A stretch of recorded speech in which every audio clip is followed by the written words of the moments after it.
दोस्तों एक समय की बात है जब एक राजा एक गांव से होके कहीं पे जा रहे थे।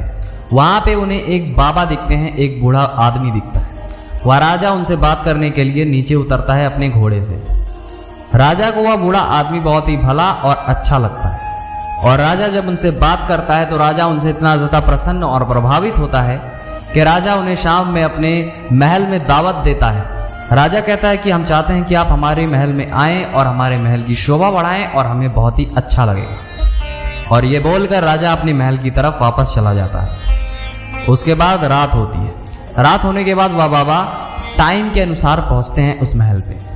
उन बाबा के आने का बेसब्री से सब लोग इंतजार भी कर रहे थे। राजा बहुत ज़्यादा उत्सुक हो गए जब उन बाबा को देखा।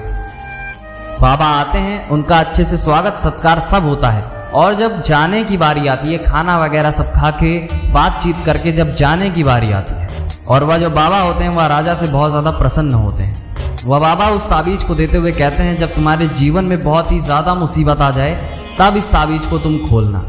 इस ताबीज़ में तुम्हें एक मंत्र मिलेगा, उस मंत्र का जाप करना, जितनी भी प्रॉब्लम होगी तुम्हारी लाइफ में सब भाग जाएंगे।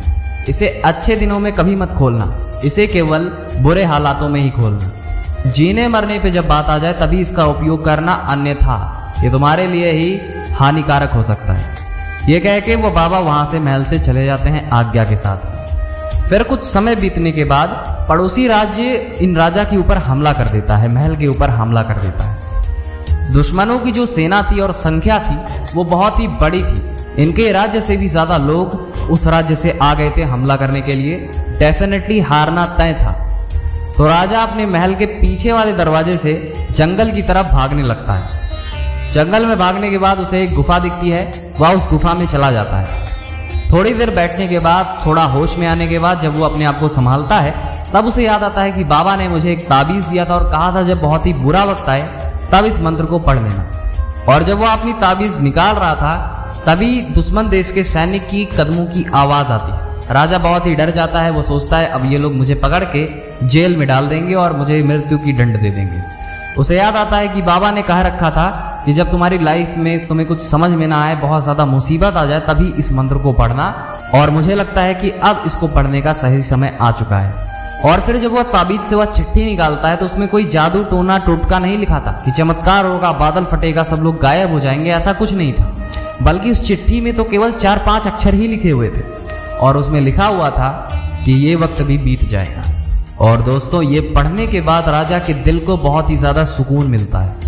दोस्तों इस कहानी से हमें बहुत बड़ी सीख मिलती है। जो हमारी ज़िंदगी में बुरा वक्त होता है वो कैसा भी हो, बीतना उसका तय है। इनफैक्ट अगर आपके जीवन में अच्छा वक्त भी है वो भी बीतेगा और अगर बुरा वक्त है वो भी बीतेगा।